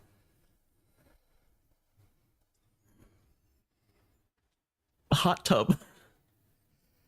Proclaims We shall defeat the evil flumps for Molly. Anto, you're not giving me anything.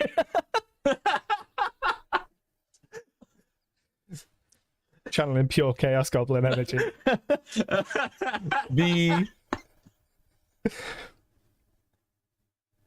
Bandersnatch. Yeah, let's just separate them out as 2 characters. beckons Their allies and dis commands oh it's okay, that just grammatically reformatted the sentence. Destroy the flumps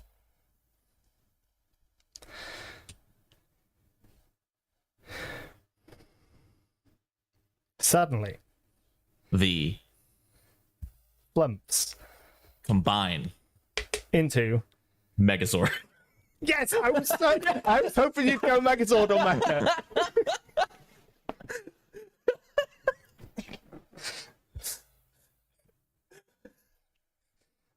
It's you. Jeremy The Goblin critically fails their hide check. to Hide inside the Megazord. the Megazord.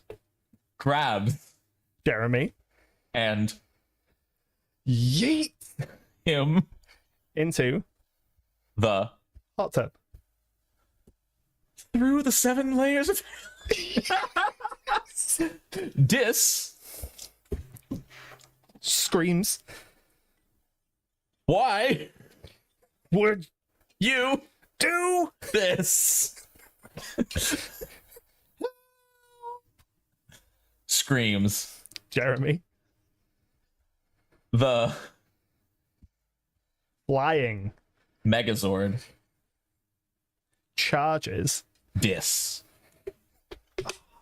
and Bandersnatch throws Dis Through the hot tub.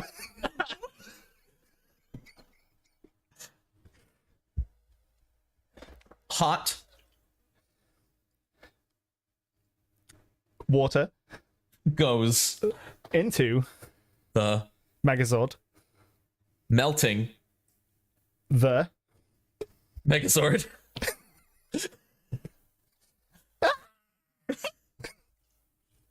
that's my word. Okay. The scream is my word. Yep.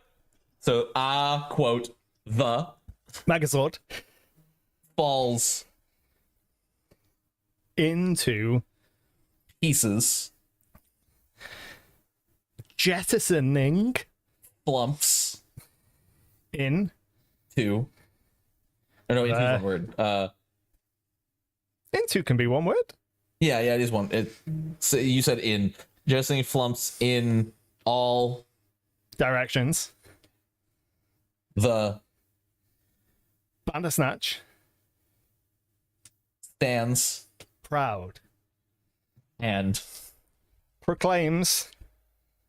I Am your ruler. dis Face palms. and Collapses. so the GMPC just not only stopped the flump Megazord but also killed dis. Yeah. Collapsing from just I'm so Are we done talking about with this this. hater? Yeah, dis Potter. Yeah. Like the ruler of death. I think that is what the GMPC, who was allowed to play a Bandersnatch, which is like a 16th level monster or something like that. And then all Jeremy got to do was fail a hide check and get knocked out. Yeah, that's right. It's the life of Jeremy. It's a 17th CR monster that looks like it may not have actually gotten converted to PF2. But So there's a flump though. The flump bar? What's the flump bar But called? the flump is in PF2?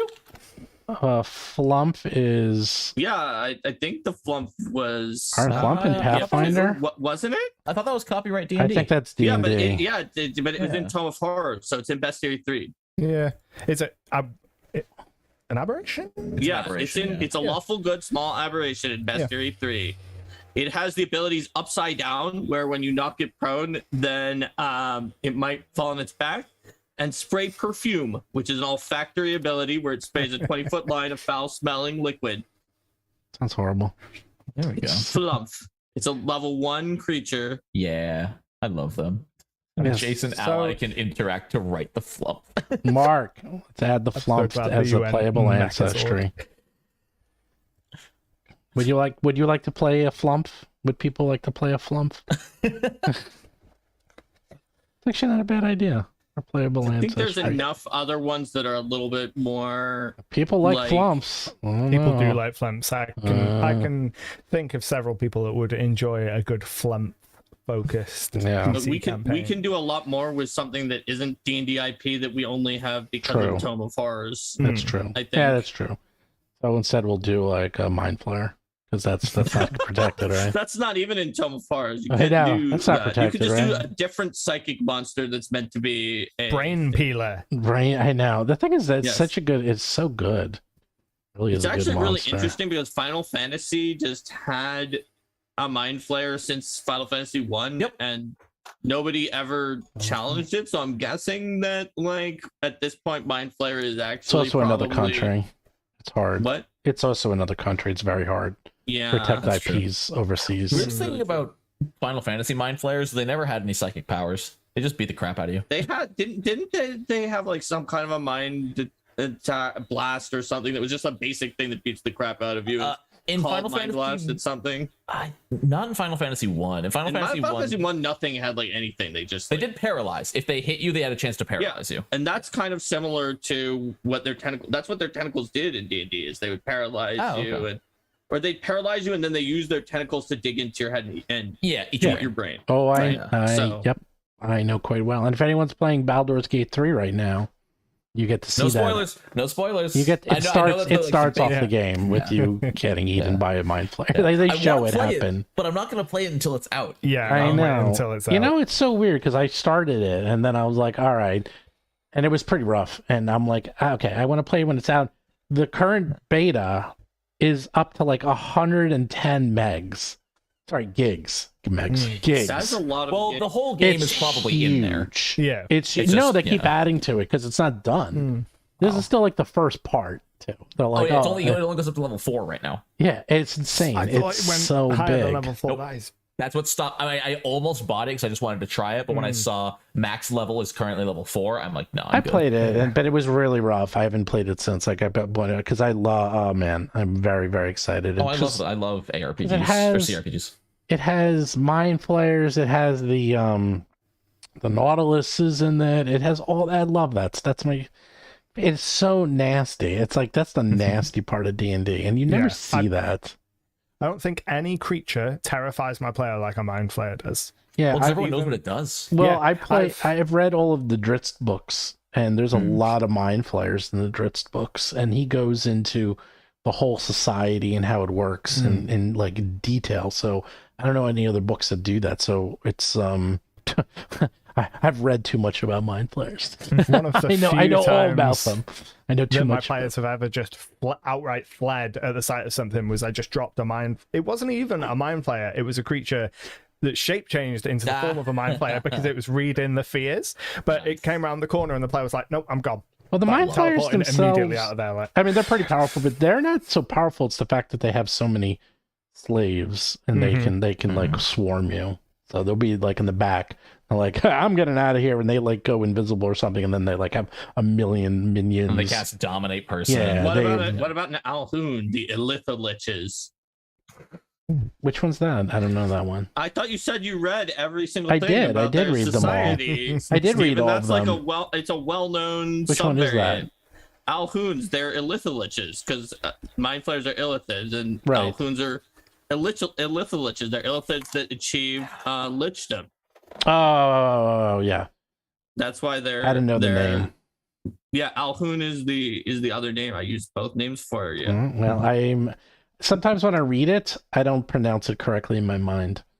So then when Okay. I see it, I'm like, "Oh, is that how you say it?" Alhoon is Alhoon. So I don't how know did you if Dritz- pronounce it? The Driss books got into the elder brain and how that worked, and they explained they liked Drow to massage the elder brain because they had very delicate hands and very dexterous.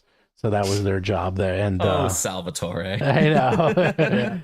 And so that was their job. And then it was pretty good. And then they actually, it's funny because they do a massive attack on the mind flayers and they wipe out like a big part of them, but then they counter and they get back, and then it becomes a massacre the other way. Once the mind flayers get their stuff organized, then it's like oof, and then they like run away quick. And then they leave each other alone because there was too much death on both sides. It's pretty interesting. Oh, I need to read those books. I love them. yeah. And he's up to like book number, Is he still making them? yeah, one Oh, every year. really? Another one comes out Wow. this summer. Every summer he comes out with a new one. Holy cow. The last year there was a humble bundle where you got every book for like $20. So I just bought them all, and then I've actually already read them. I would recommend, if there's the Chantry novels, there's 5 of them. It's the most accurate representation of D&D I've ever seen in books, because the guy is like only like level 1 or 2, and he fights skeletons, and then there's like a mummy in the book, and they're like way too low level for this mummy, and the mummy is just wrecking them, and they are like scared. And I was like, it's like basically, and this is before I knew who he was, I was like, wow, this guy literally took D&D, the classes, everything, and put it in a book form That's awesome. without it being called, like officially D&D. And it was, that one's really good. His stuff is good. I know he gets a lot of guff, but he's a worldwide bestseller for a reason. Like his books are good, they're really good. All right. Well, I actually have a little bit more work to be getting Too bad. done today. But Too bad. Steven, I need to get a video done tomorrow, and then I'm going to New Jersey on Friday, so I need a video Why are you done going for to New Friday and for Monday. Jersey? I have friends who live down there. Wait, where are you? Oh, that's right. You're in New York, though. Or no, you're in Hampshire. That's right, New Hampshire. Yeah. All right. Well, I'll be here in New York, which is near New Jersey. True. But I'll only be there for 3 days. okay. Well, I won't see you then, and I probably won't see Anto because he's across the pond. Yeah, someone asked just after my Kickstarter funded back in February, "Oh, are you going to Gen Con this year?" And I looked and I was like, I could use all of my Kickstarter money to come to the States. So expensive. You could. It's ridiculous. Yeah, it's worth it. Gen Con's awesome. It's a lot of fun. Well, I think we answered the question, and the answer was we have no idea. Everyone does their own thing. Well, I think I think that only like 3 out of 4 panelists said that it's a good thing as long as you know what you're doing and you use them with sort of in moderation or understanding what the player and the party want. Yeah, and only you, Steven, said that you would always have another person come in to play them and that you would never run them, which is a good perspective. But I think that's it's a solid grouping of perspectives, but that the majority did say use them if you know how to use them correctly. Yep. Wow. Someone in chat put it perfectly. They said GMPCs are a tool. They can be used well or they can be used poorly. Mm-hmm. Yeah, my thing is it's just too much bandwidth. It's a lot. You have the GM has a lot of bandwidth. And completely valid reason. It's just especially too much. with all you do in a podcast. Yeah. Like I wouldn't. Oh, on a podcast. I wouldn't run it in a podcast. But me neither. I also don't run a podcast. Yeah. I wouldn't want to DM and be in charge of the mechanics of streaming at the same time, even without a DMPC. Yeah, that's where I'm at. Yeah. Tell me about it. that's and the a VTT thing. also like Yep. maybe I could be in charge of the mechanics of streaming if it was Theater of the Mind and GM. Maybe even that is probably at my limit. But Steven also does his own VTT and he does not have extra people for this. He does all of it. Yeah, I do a lot. That could be why it's like that's my limit. I'm like I have to run OBS and then I have 2 other backup streams. Plus, we're managing a chat for the live people. Plus, it's a VTT. Plus, I'm running the game. Plus, it's a podcast and making sure all the audio and stuff. So I'm like, you got to run a PC. I'm like, nope, that's my limit. That's as far as I go. I'm out of bandwidth. It's like running the game alone is it's pretty complex, especially these guys, because these guys I would call like master, superb, legendary players. Like they don't do easy things. They don't like walk up and attack. They do nutsoid things. I heard that they were able to beat an encounter even though you gave the enemy a reaction every time they missed. That was supposed to happen only when they critically missed. That's right. Well, because they're so badass, man. Yeah, but now they feel cool. But if I messed up or someone died, I would have retroed that, no problem. Because that's the problem is like sometimes it's that when you fight new monsters, especially this one I've never seen before, and sometimes you misread one word, and that drives me crazy, which is something we did in Joel the Indigo Isles, let me tell you, is that because you're trying to keep the wordage down so small using the most optimal wording, and that doesn't always make it easy to read. So we also will have like tactics and explain in detail like how things are supposed to handle, especially in more complex encounters. The PF2 beginners box suffers from that. In the final fight of the dungeon, spoilers, the young green dragon, there is one sentence that I missed, which is the green dragon will always angle its breath weapon so it only hits one person. Yeah, and that's what happens all the time. You Yeah, miss so like one sentence or one word. And you're like, oh, okay, this completely changes everything. Yeah, I killed my entire party in 2 turns because just breath weapon, slam. Yeah, this happens a lot. And especially with new monsters. And now we're up to level 12 and they're fighting level 13, 14, 15 monsters. And there's a lot of abilities. Yeah. And I've actually taken to like now as a lesson, like I'm actually reading before the session. I try to sit down and read all the monsters over and over again, even if I've used them just to make sure I know the special abilities, because I don't want to make a mistake. I think for like big set piece monsters, especially at higher levels, deserve the sit down and a little bit of the attention rather than just running them sight unseen and hoping for the best. Well, this was like a little nothing encounter. This was just like a moderate encounter on the side.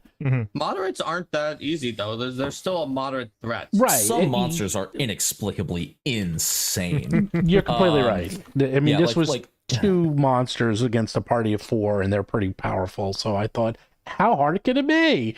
And but it sure made it funny, because every time they tried to move or they missed, they'd have to do a reflex they save. fall prone because it was only supposed to happen And they on a kept critical failure. failing, so it was funny. It was funny, and it makes a good podcast because everyone keeps falling on the ground, and they're all having to get up, and then they keep falling, and I'm like, oh, this is great. It's so much fun. There was no chance of them dying. Yeah, you should read Monsters first. I don't, but you should. No one. You should read Monsters first. I don't read Monsters first, but no you one should. be like me because I'm like you, Mark. I'm but medium. you're a little different. So I rely on the fact that I've already done a design pass on that monster before it came out and I use my memory of that plus looking at it right at the time, whereas you probably can't do that if you're watching this or if you're Nonat. Unless it's a Battles Who Bestiary monster. If it's the NPC in Sinclair's and you've done a pass on it, Brogan, then you could probably do it. You could use that Or a technique. Battles Who Bestiary monster. I'll know that one monster. Yeah, well, then you'll too. have it, Steven. Yeah. Well, You know yes. those better than I do. A big thing that I'll run into is we'll be running a pre-written, and I'll be like, "Oh, the designers know how to balance this." No. And sometimes it's just the roll of the dice, which can make it feel unbalanced. Like we're playing Frozen Flame, and we beat the boss of the first chapter without taking a hit. We did not take any damage, but we sure did almost TPK to a swarm of ravens. Oh yeah, my worst. Flock of birds. Okay. What you have to remember is that the designers who designed the monsters are different than the the developers and authors of the adventure. Right. But you hope that there is a design lead who's on each book, but they due to bandwidth, the design lead mostly either looks at the back matter or is called in by the developer when the developer's like, this encounter is very complicated or this thing is very complicated. Designer, I want you to check because it does a weird thing mechanically. And if the designer is not called in, they do not look at the encounter. So if there's a situation where it's like where the designer is like, oh, this monster is probably fine in a vacuum, but then it gets put into not a vacuum and it's very advantageous for that creature, that's not something that a designer would look at. I will tell you real quick my favorite encounter of all time. Is it a chill out? No, but it was in Kingmaker. And there was a pit, and it wasn't a big pit. It was like maybe 10 by 10. And in the pit were like a dog or two. But they couldn't see the dog. They had to go to the edge of the pit. But if you went was to it the thylacine that was in the pit? Yeah. And then if you went to the edge of the pit, it could have collapsed and then you fall in the pit. And this one dog and this pit was almost a TPK because they would go to the edge.